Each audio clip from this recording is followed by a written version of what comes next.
Okay.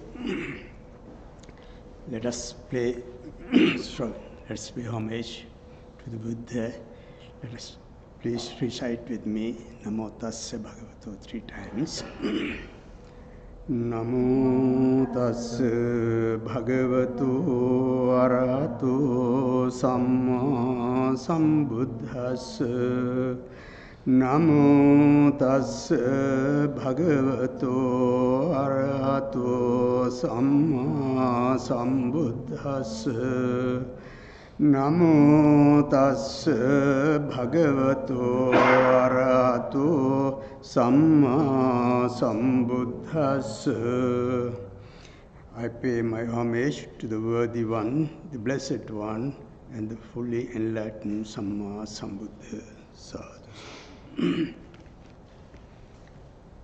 Welcome to another session of the meditation. And Bhante is still absent. He will be here for the next program. So, we discussed last week about the physical meditation, Kaya Bhavana. And we continue that. Kaya Bhavana mainly focused on Sila. Sila, morality, Samadhi, concentration, and Panya, wisdom. These three are connected. You cannot have Samadhi without Sila. You cannot have wisdom without Samadhi. So Sila, Samadhi, Panya. These three are interconnected. Just like right here, you can see these 3 legs. If there are 2, it won't sit. There must be 3 in order to have the balance. In the same way, if there is no Sila, Samadhi is absent, and also Panya. Sila, Samadhi, Panya. Sila is what we call that train us, our physical body and physical activities. It trains us how to control. And that control is very important, and that we call Sila. Sila, many different types of Sila. Usually, lay people observe 5 precepts called Pancha Sila, and then also 8 precepts, then 10 precepts. Then you go to the Samanera Sila, that is ordinary, what you call Samanera, newly ordained monks, young ones, they observe Samanera Sila. And then, of course, Upasampada, higher ordained monks, they observe these 3. All these silas, we call precepts, are helping us to take our physical aggressivity under control. Our speech, it will control our speech, and that restraints that we get by observing precepts, it is very important. That is called foundation. Without that, we cannot move. So Sila is very important. Though we do not pay much attention to that, it is the most important thing. Now, you know this, the pagoda right there, stupa. It's a round stupa. That is, you see, first it is the background, foundation. It is very solid foundation. That is like a seal, morality. Then the middle part, the round one, it is the samadhi. Then the top part, pinnacle, wisdom. And above pinnacle, that is space. That is the freedom. So that is the symbol. So sila, samadhi, panya, these three are interconnected. We cannot have samadhi without sila. Sila is the most important thing. It's like foundation of a building. If the foundation is not solid, the building will collapse. So sila in all means, we have to observe, and that will help us to have the restraint, physical restraint. Physical restraint, our speech, our physical body, aggressivity. So when we observe that, when we see the weaknesses, where we are weak in certain activities, for example, aggressivity, when we do not know how to talk, and when we behave very ugly, I mean to say, aggressive way, our physical body, the way we walk, we can see how restrained person he is or she is. The way we move our hands and legs and physical body, that is a sign of our sila, because we have developed in such a way, all these activities come under our control. When we control our speech, it controls not necessarily the fastness of the speech, but also the words that we put out. The nice words, pleasant words, pleasing words. That's also part of the sila. And the other side, it is aggressivity, harsh, abusive words. So we have to give up slowly, but not overnight. This is what, when somebody has a restraint in his speech, we will never be able to talk harsh words, ugly words, vain words, falsehood. This happens automatically because we are under control of our speech. And when we are not able to control our physical aggressivity, it will really retard our progress. Therefore, it's important to observe our activities. Sila is what we call controlling our movement, a physical movement, physical aggressivity. And therefore, sila is the most important thing on our path to have the samadhi. Now, in sila, samadhi, panya, there's a practical side. Practical side is only the sila. The rest is automatically spontaneous as a result of the sila. So in the same way, so it is connected to Four Noble Truths, sila, samadhi, panya. Now, Four Noble Truths, the fourth Noble Truth is a Arya Attangika Magga, Eightfold Path. Eightfold Path is the practical side of the Eightfold Path, the Four Noble Truths. Practical side. In the same way, there's a practical side of sila, samadhi, panya, is a practical side is the sila. The rest is spontaneously, as a result of the sila, it will be spontaneous results when we continue to. The same way, Four Noble Truth, Dukkha, Satya, Samudaya, Nirodha, Marga. Marga is the practical side of the Four Noble Truths. Therefore, Buddha's advice is always, our attempt is to control our mind. From Sila, foundation, Sila, Patittha and Narosapanyo. The intelligent person, having observed precepts, practicing Sila, move forward.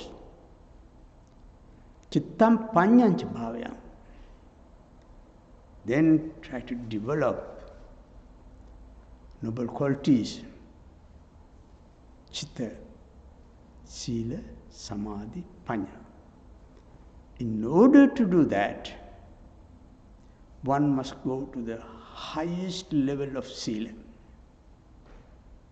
Highest level of Sila, that means not 5 precepts, maybe 8 precepts, maybe 10 precepts. Later on, as a result of your progress, automatically you will be observing these higher precepts. There is a time that comes that you feel that and you will see that, and it's still spontaneous progress. As a result of a spontaneous progress, the samadhi will be there and the wisdom will be there. And it is not something that comes without practicing Sila. Therefore, we always say that Sila is the most important thing for the physical concentration. Last week, I said about the physical concentration. Without physical concentration, there is no mental concentration. Vina kaya bhavana, chitta bhavana nattiti. Without physical concentration, there is no mental concentration. Therefore, it is important for us to observe always our physical movements. How we interact with the people, how we interact with outsiders, and how we interact with ourselves, myself, yourself.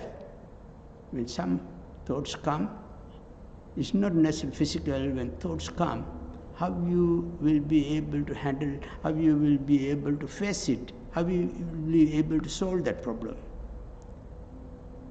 It's not when thoughts come, we must be able to respond, not react. That is what the meditation trains us. The situation, under any circumstances, we will be able to respond rather than reacting to the situation. Respond is always a good thing. And react is always ugly and inviting troubles. To be able to respond to the situation, we will be able to do that only after observing precepts strictly. Sometimes it's important to question ourselves whether I have break the 5 precepts. Whether I have break the 5 precepts. When, as higher ordained monks, when we do some minor mistakes, we have to go and kind of correct it, because otherwise it is called minor errors, but it will be haunting. So we will get purified, we will get corrected, and we will not be able to repeat it. Same way, it is good for the lay people, especially when you are living in a society, when you face with to different people, interact with the people, must make it sure that I will, under any circumstances, I will not lie. I will not use abusive words. This is what is important to prepare yourself, oneself, for meditation. Without that training, just go and sit and try to do that. It will be good, but results will be rather difficult. Because just like a three-legged table, it will not be possible for two legs to hold it. There must be three, because something is missing. We feel that I missed something, I have break this precept, and you feel guilty. We feel guilty when we make that offense. Therefore, to move forward, we have to get it corrected.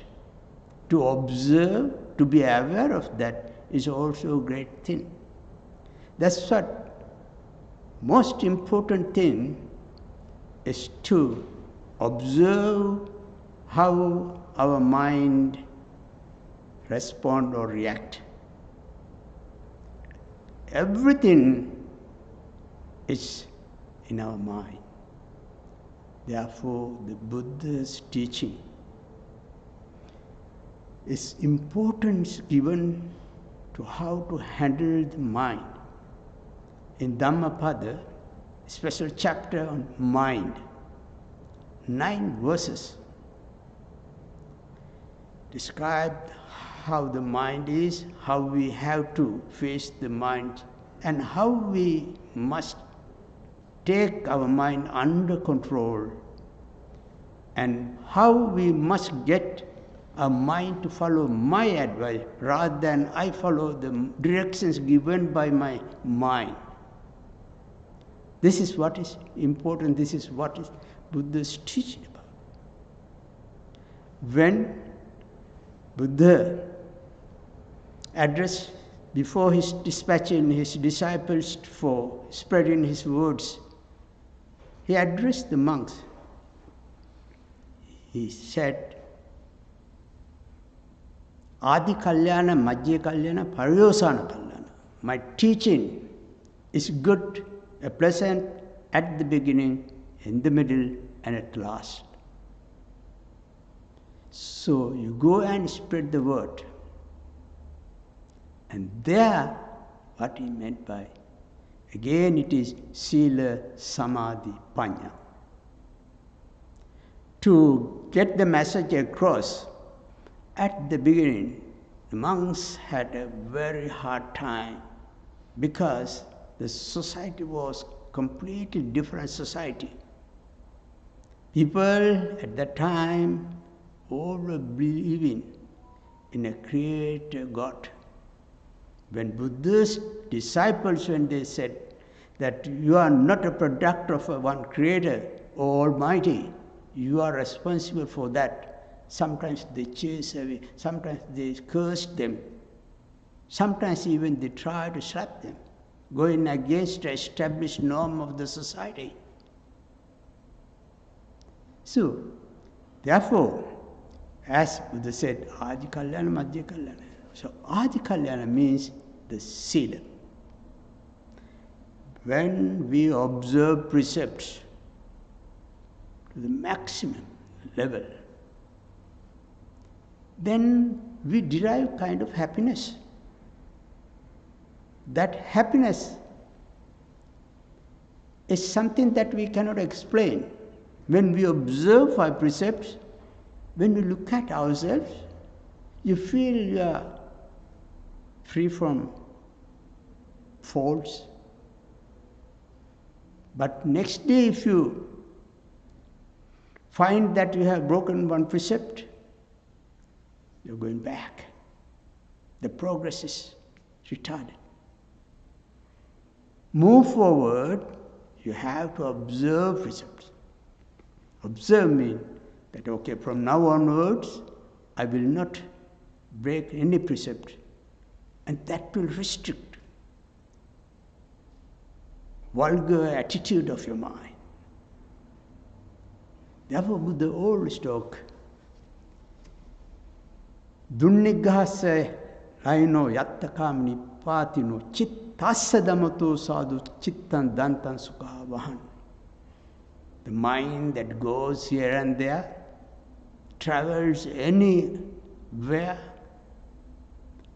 does harm, good. If you can take mind under control, it is the greatest thing that when the mind is under your control, rather than you are under mind control, if you take the mind under your control, if you take the mind to do whatever you want to do, it's a great victory, and that will be in the best, lasting happiness. One day when Buddha said about the mind, always who were present, most of them at the time of the Buddha, almost philosophers, truth seekers. Some of them were looking for, searching for deathlessness. Tamaso me sadgame game murtyor ma murtangame. That is the part that they were saying only. Tamaso me sadgame. Take me from darkness to light. Kamisuttyor. Take me from falsehood to truth. Gammi murtyor ma murtangame. Take me from death to deathlessness. This is what everyone was looking for. Though they were believing in a creator God, but this was also people were searching, and when they didn't find, they still believed in a God, creator God. And those are the people most of the time came to see the Buddha to get a proper answer. One who came to Buddha, like another seeker like this, he asked Buddha, when Buddha talked about other places, universe, this is not the only world. When he talked about one man, the audience asked the question, Buddha, how far you can send your voice out to somebody who is very far away from here? Then Buddha said, the fastest distance, the far distance from this world is called galaxies, solar system of galaxies. These are Pali words different. And these are the farthest places to this world. If there is someone there, I can make him understand, listen to my speech. Then this answer was a little bit confusing to them. Are they other friends? Then they said, it's not one. The galaxies, solar system, all these places. It was explained their level, where they are, all this, and this is infinite. Buddha's disciple, Venerable Moggallana, he was traveling with his miracle powers to find final destination of this world, anywhere at the last, what you call the galaxy. The Buddha stopped him and said, you will not find the infinite, endless. There's no beginning, there's no end. Millions of worlds. In the NASA Institute in America, the leading scientist, I think it's Von Braun. Somebody came and asked a question. where is the galaxy which is farthest to this world? He said, well, there was a philosopher in India, 5th century, his name was Gautama. Somebody asked this question, how far he could send his voice to someone who is living in the forest, what you call the planet or galaxies. These said as lights on our research, because we still couldn't find, but Buddha has said good lights on that guides us. So they have also done research about these things, and they also are looking for the advice or the guides from the Buddhists. And that's all this was by the mind. Buddha said, everything is mind. So if you are able to control your mind, in every action, thoughts, if you can take under control your mind, the mind travels fast, any distance,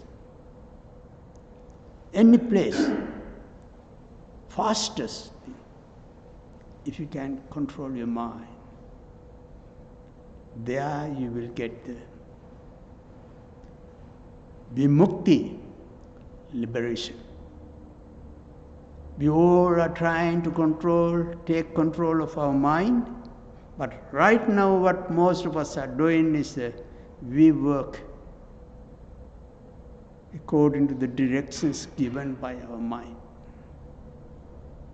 And for that, we are trying. For that, Buddha has given 40 methods of meditation in Visuddhimagga. Then other types of meditation, like his son Rahula, before he was enlightened, Buddha's son, Siddhartha's son Rahula, he gave 8 types of methods. That is sublime, 4 sublimes, metta, karuna, mudita, upekkha. And then anicca, impermanence. Then loving kindness, equanimity. So, when we take the method of meditation, Buddha could give that according to somebody's temperament. If we give methods, sometimes we do not know the temperament of others. It's just like if somebody is having a headache, if we give the for stomachache medicine, it will not work. In the same way, most of the time, what happens is a wrong method. Wrong method in the sense that Buddha, he could see. Sometimes when the people come, when they talk a little bit, the Buddha gives to you go and do this method.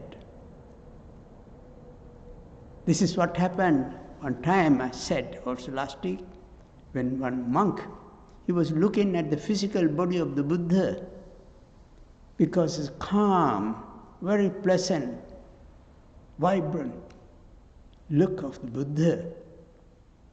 But it was looking in the sinful aspect of the Buddha's physical body. The Buddha called him and said, "What are you doing? You know, you're very calm, quiet, serene, physical body." But the Buddha said, "What is the use of looking at this dying, decaying, filthy body? then try to concentrate on impermanence of this physical body. When you see that, you will see the Dhamma. When you see the Dhamma, you will see Buddha. Yo Dhammam pasati somam pasati. One who sees the Dhamma, he will see me. So all this way, we're trying to show how the mind works, to learn how the mind works, and to get under control. All this what we observe, percept and everything, we are millions of miles away from our mind to reach the mind. But all this, what we practice, sitting and all these things, we are training still. We are training, just like a bodhisattva, one who is trying to be a Buddha, is doing all paramitas, perfections, but still in the early level of it. So in the same way, that is good that we all try to do that. We are trying to reach, look at our mind, how it works, and we try to control our mind, take under my control. To take mind under my control, then everything is settled. When mind is becoming angry, I look at it. Hey, wait. At least if you are able to see when you become angry, that is great progress, because you know when it comes. And then it is you to decide how to act. You don't act when mind comes. You don't act right away, but take your time. This is how the things that we have to take under our control. If we are unable to do that, we are still struggling in a primitive level. Primitive level means we still, because we are unable to observe 5 precepts. We cannot keep our 5 precepts. Then something is wrong. My desire is there. I want to do that, but still I am unable to do that. So that the perfection in Sila is very important for the progress of the meditation, because physical body and mind is connected. And physical body, when we take under our control, it helps us to reach the mind. That is the method of meditation that we call Kaya Bhavana. And when we try to keep our physical body intact, without moving slight, just keep your body without moving, without stretching your legs or keep stretching your hands or changing your position. If you are able to do few minutes, that is the preparation. Without this preparation, if you go straight to mind to do breathing in and out, it is rather, I don't want to say wasting of time, but your desire is there, you like it, that is a great thing. But in order to get the proper results, achieve our desire, goal, we do need to observe 5 precepts. I know one day I was in Scarborough through the park. I was walking, maybe about 3-4 o'clock, sunny day in the small park. It is a completely small forest, I would say, small one. I went through the, people walk sometimes, so I was walking, I saw somebody was sitting under a tree with a crossed leg and having a can of beer, long hair like a yogi with a long hair beard. He saw me, he did like this, I said like, so he smiled, he wanted to talk to me. I said, yes, okay, hi, how are you? Yes, good, I'm doing meditation. Oh, so nice. I said, oh, you do meditation? Yes. Nice, cool weather. Very nice. I feel so nice. And cold beer. I'm doing meditation. It's a different way of doing meditation, because we say that, you say, there is a saying that you want to eat the soup, but because of your long beard and mustache, it is not easy to eat soup, because the soup will touch the beard or mustache. So in the same way, you want the results of meditation, but it's hard for us to give up things that are really obstacles on the path of morality. Therefore, try your best to give up whatever physical mistakes, faults that we're doing. So that's why mostly observing precept. You don't kill. 5 precepts. You don't kill, but also you also do not take what is not given. You don't live misconductedly, and falsehood and alcohol. These are basic things. There is no saying that, oh, I take little bit of this.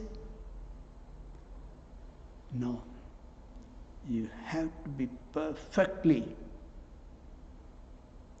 all right, free from those things to move forward. Otherwise, the desired results will not be there.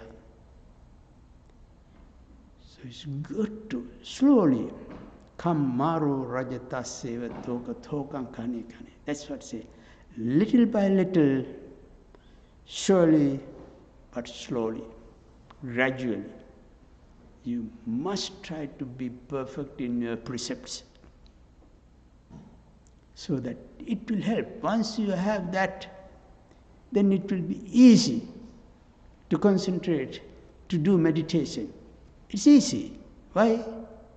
Because you don't see, you are not attached to anything, and you have already given up many things.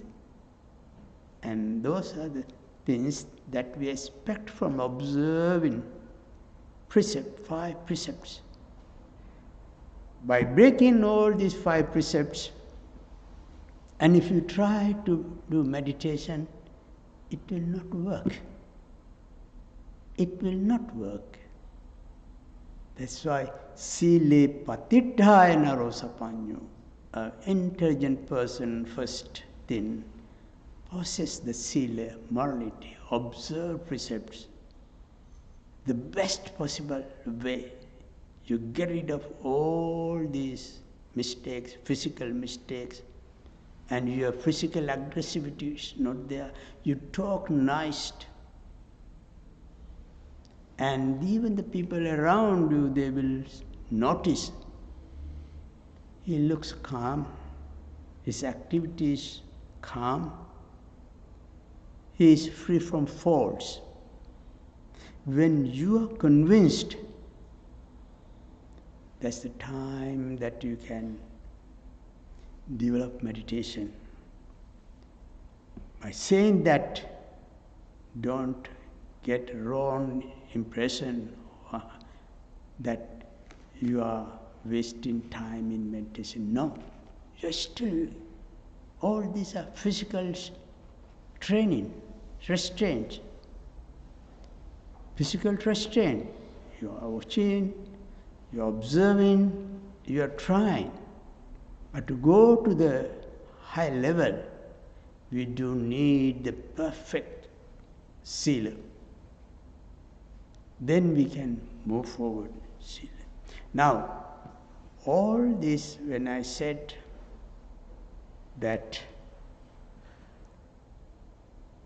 physical restraints, calmness in your activities, calmness in regard and interacting with the people, you observe, I feel comfortable interacting with the people.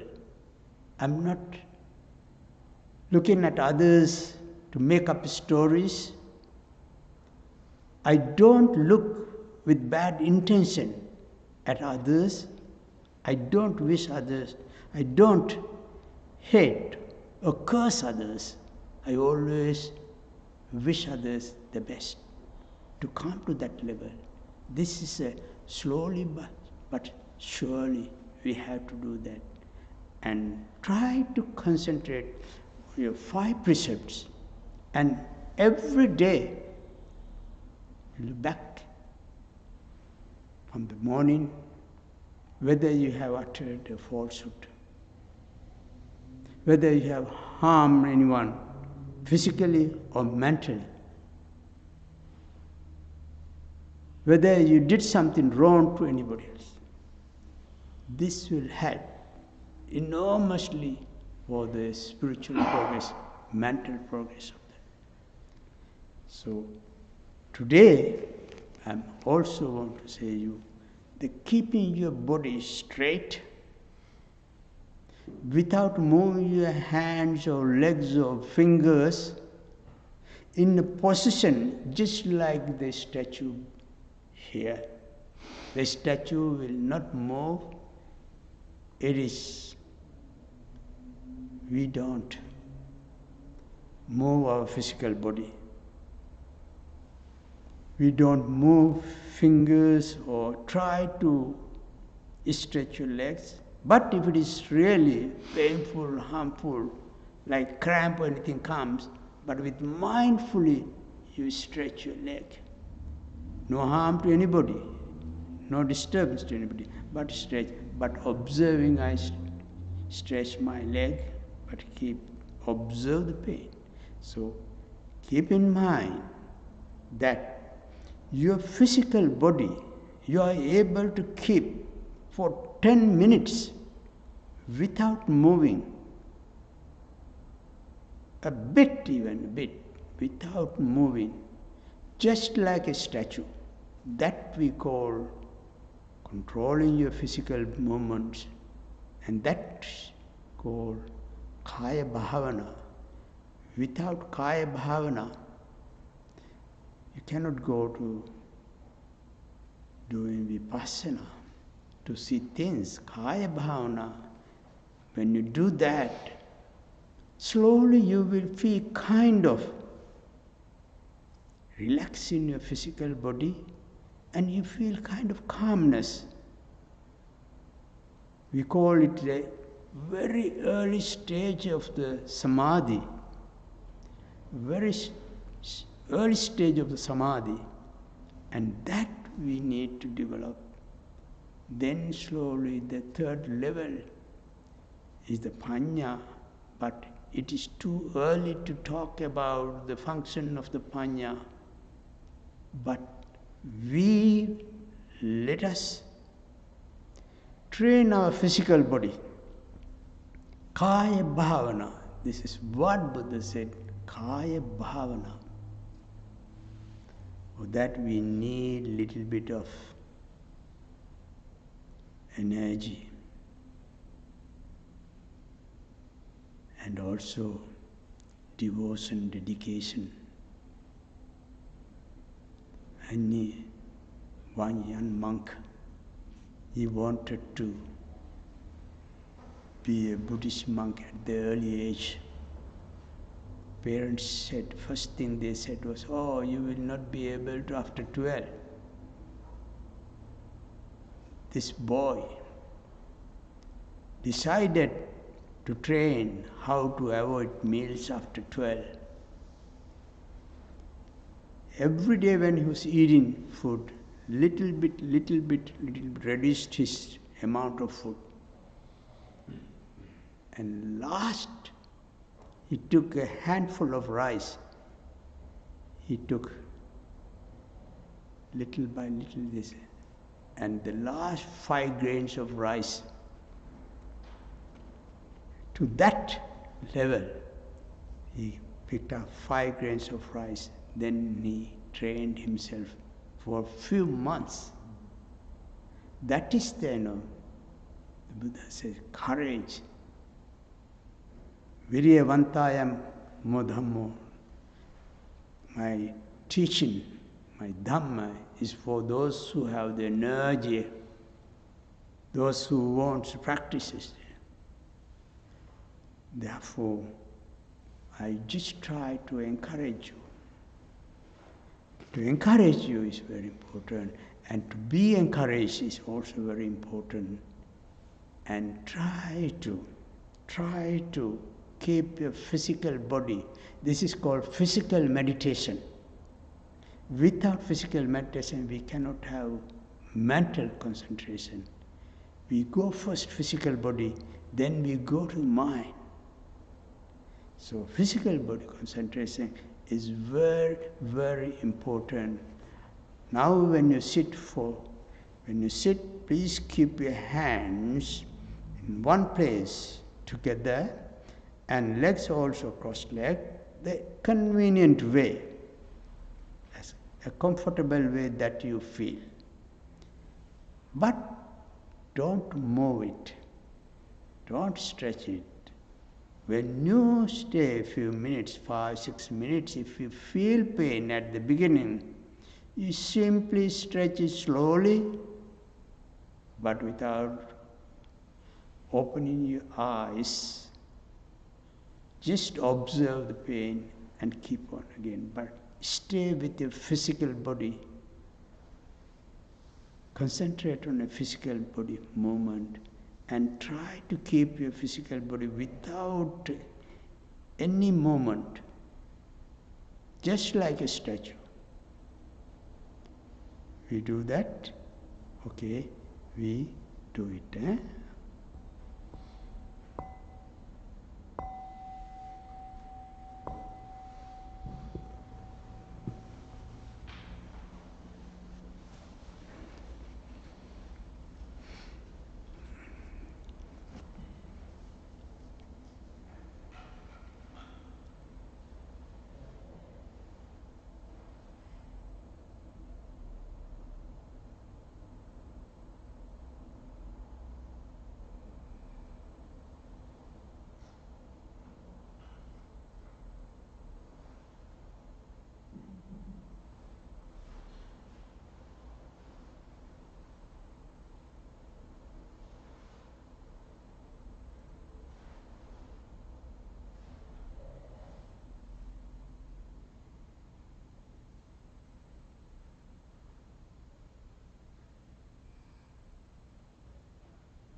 Don't move your hands or physical body, just stay just like a statue.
Keep your body straight like a statue.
Keep your body erect and sit just like a statue, no movements.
Keep your body straight and just like a statue, no movements, please.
If you feel pain, knee pain, please slowly stretch your legs, but mindfully.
Keep your body straight, no movements whatsoever, just like a statue.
I bless you for your good health, happiness and success.